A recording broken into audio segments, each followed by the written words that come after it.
Faith is the confidence that what we hope for will actually happen. It gives us assurance about things we cannot see.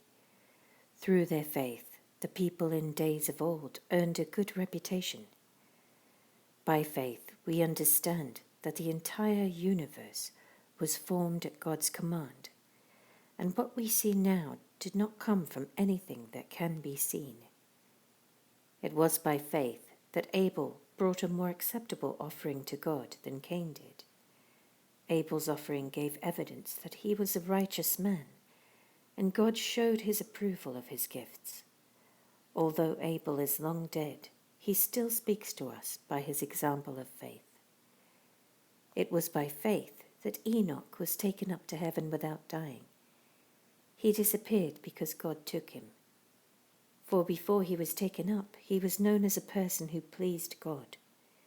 And it is impossible to please God without faith. Anyone who wants to come to him must believe that God exists and that he rewards those who sincerely seek him. It was by faith that Noah built a large boat to save his family from the flood. He obeyed God, who warned him about things that had never happened before. By his faith, Noah condemned the rest of the world, and he received the righteousness that comes by faith. It was by faith that Abraham obeyed when God called him to leave home and go to another land that God would give him as his inheritance. He went without knowing where he was going, and even when he reached the land God promised him, he lived there by faith, for he was like a foreigner, living in tents. And so did Isaac and Jacob, who inherited the same promise. Abraham was confidently looking forward to a city with eternal foundations, a city designed and built by God. It was by faith that even Sarah was able to have a child, though she was barren and was too old.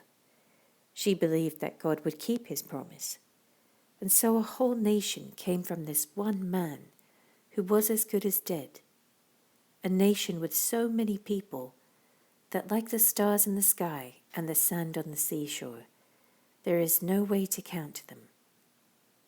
All these people died still believing what God had promised them. They did not receive what was promised, but they saw it all from a distance and welcomed it. They agreed that they were foreigners and nomads here on earth. Obviously, people who say such things are looking forward to a country they can call their own. If they had longed for the country they came from, they could have gone back. But they were looking for a better place, a heavenly homeland. That is why God is not ashamed to be called their God, for he has prepared a city for them.